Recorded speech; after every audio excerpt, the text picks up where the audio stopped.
Hello everyone, welcome to the LangFocus channel and my name is Paul.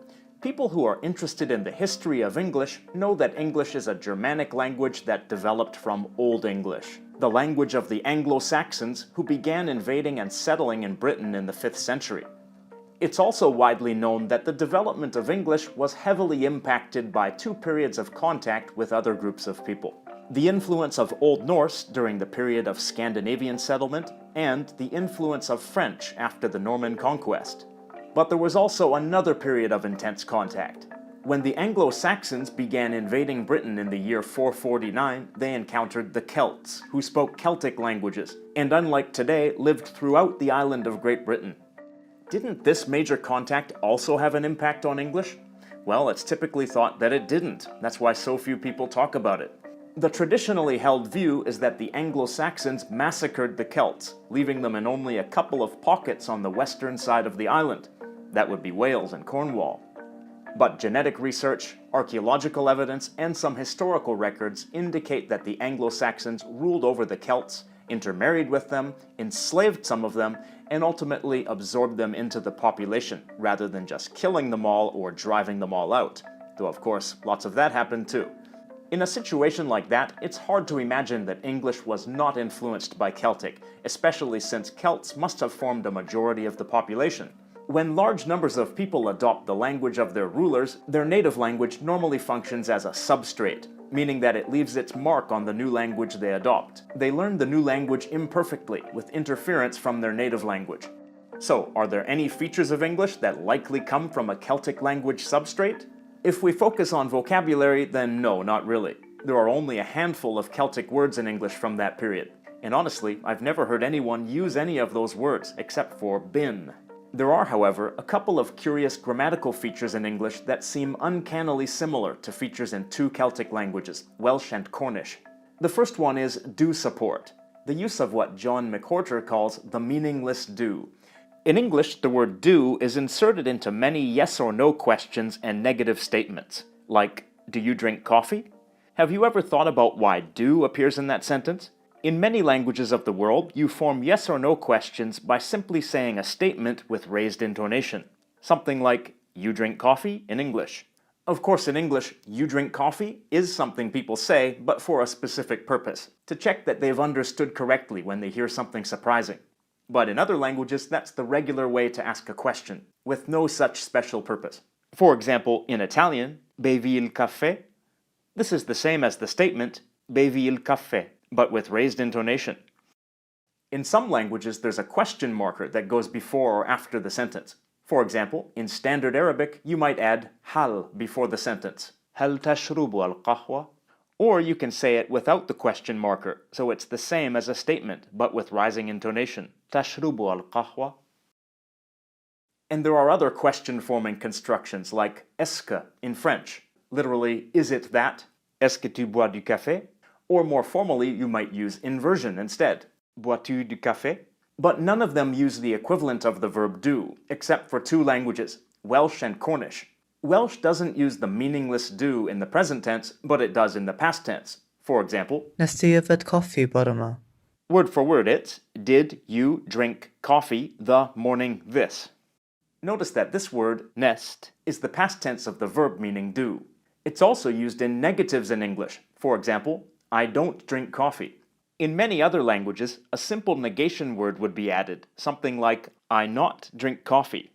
For example, in Hebrew, ani lo shote café. Again, no other languages in the world use the equivalent of the verb do as an auxiliary in a negative sentence, except for Welsh and Cornish. Here's an example in Welsh. Nes i ddim yfed coffi bore 'ma. This means I didn't drink coffee this morning. Word for word it's, did I not drink coffee the morning this? As we saw before, this word, nes, is the past tense of the verb meaning do. But again, in Welsh, the verb do is only used as an auxiliary in the past tense. In English, we also sometimes use the verb do as an auxiliary in affirmative sentences in order to show emphasis, like, I did wash the dishes, something you might say if your spouse asks, why didn't you wash the dishes? In Welsh and Cornish, the equivalent of do is used generally, not only to show emphasis. For example, in Welsh, Nes i olchi llysri. Word for word, it's did I wash the dishes? This could mean I did wash the dishes with emphasis, or simply I washed the dishes without emphasis. So that might seem like a weak link between English and Celtic, because in English it's only used for emphasis. But it used to be used in the regular affirmative in English too. That means it was used without adding emphasis. It was just a normal way to express the present tense. Like these examples, written in early modern English. Doubt that the sun doth move, and the serpent that did sting thy father's life. These are lines from Shakespeare's Hamlet. Neither of them are emphatic. By the year 1700, this usage had fallen out of use in English, but until then, English resembled Celtic a little more than it does now. Could these similarities be mere coincidence? Well, that would be a reasonable assumption if due support occurred in various languages throughout the world, but as far as we know, it only occurs in Welsh, Cornish, and English. And since English was superimposed onto a Celtic-speaking land, the same land where Cornish and Welsh developed, then it makes sense that Celtic is the source of that feature in English. Another odd feature of English is the exclusive use of the ing form, the present continuous form, to refer to an action in the present moment. If we think about what the present continuous really expresses in English, it is, in a sense, the only true present tense. To talk about what you are doing in this moment right now, you say something like, I am working out at the gym. I work out at the gym is not something a native speaker would ever say to talk about the present moment. That refers to general time, to something you do on a regular basis. So how is English special in this regard? After all, lots of languages have a present continuous form, don't they? The difference is that in other languages, the present continuous form is used to emphasize that the action is ongoing in the present moment. But you can still use the simple present and it's correct, it just lacks emphasis. For example, in Spanish, yo estoy comiendo, meaning I am eating. This form emphasizes that the action is happening right now, but it's also fine to say yo como, which is the simple present form. How about in Welsh and Cornish? They're similar to English in that they use the equivalent of the English progressive form to indicate an action in the present moment. One difference is that they include a preposition. For example, in Welsh, Mae yn rhedag. which means he is running. Word for word it's, is he in running? So literally it's more like he is in running.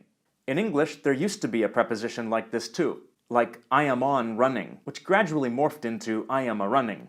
And then the preposition was lost entirely. I am running. If we compare the older English structure to the current one in Welsh and Cornish, it's more similar than the current form.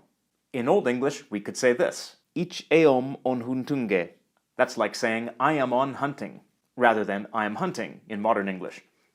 There's more to it than that. The Celtic progressive is formed with the equivalent of the verb to be, followed by a preposition and a verbal noun rather than a participle.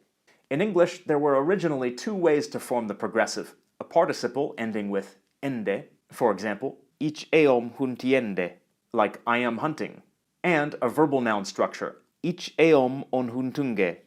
Other Germanic languages have retained their equivalents of the ende participle, but in English it came to be replaced by the verbal noun with ing, which now functions as both a verbal noun and a participle. So English lost the form that resembled Celtic less and replaced it with the form that closely resembled Celtic. That much is clear. The question is, did this happen due to Celtic influence or some other cause? The case for Celtic influence seems quite convincing. People who question the Celtic influence hypothesis usually point out that the contact between Anglo-Saxons and the Celts took place hundreds of years before those features started to appear in written English. For the most part, it wasn't until the Middle English period that these Celticisms started to appear, and for hundreds of years, Old English was written without any real indication of a Celtic substrate. If the Celts had influenced English, then why didn't it affect Old English? Well, that could be because of the difference between the spoken language and the written language. Old English as we know it is the written literary language of those days, and was certainly much more conservative than the spoken language. Celticisms may have been in common use amongst the common people, while elite scribes saw those innovations as vulgar and continued to write Old English pretty much the same way it had always been written. Most people were illiterate, so it was highly unlikely that they felt the need to speak like books, or could have even if they had wanted to. But after the Norman conquest, French became the language of the elite for hundreds of years, and written English lost its prestige. It's likely that when English later regained its status, it was free to be written as it was really spoken. because literary Old English had been left unused for a long time. So the Celtic elements that had been part of spoken English all along were now suddenly part of the written language too. So what do I think? Well, I'm quite convinced that Celtic must have had some influence on English, and these Celticisms that we've looked at are quite compelling. I do have a couple of reservations though.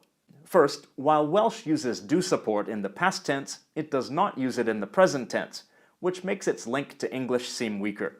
English doesn't just have did support, it has do support. Also, there are other ways to express the past tense in Welsh. Sentences with do support can be used for both emphatic and non-emphatic sentences, but they don't have to be used for either. In English, do is required in many contexts. Another reservation I have is that while English has both the present progressive and a simple present tense that is used for statements about general time, as well as for stative verbs, Welsh doesn't use different forms to distinguish between general time and an action in the present moment. So this makes me wonder, is it really a progressive form, or is it simply the all-purpose present tense, and just structurally resembles the English present progressive? Of course, nobody is saying that modern Welsh influenced English, but rather that an early form of Welsh and other Celtic languages influenced English. So I guess it's normal that the links would have some weaknesses. Some people are bound to ask why this video focuses on Welsh as a point of comparison. What about Irish and Scottish Gaelic? Well, Gaelic developed in Ireland, so it wasn't Gaelic that the Anglo-Saxons had the most contact with, but rather Brittonic languages, the precursors of Welsh and Cornish. And Welsh and Cornish existed alongside English as they developed. So what about Cornish? Well, Cornish isn't widely spoken anymore, and in fact it's not spoken as a native language at all anymore, so it's difficult to find information on it, and it's difficult to find Cornish speakers who can help with the sentences in a video like this. The question of the day. What do you think of the similarities between Celtic and English? Did they convince you that Celtic languages have influenced English? Leave your reactions in the comments down below. A very special thanks goes out to my Patreon supporters, especially my top-tier patrons who are right here on the screen. Many special thanks to them. And to everyone, thank you for watching and have a nice day.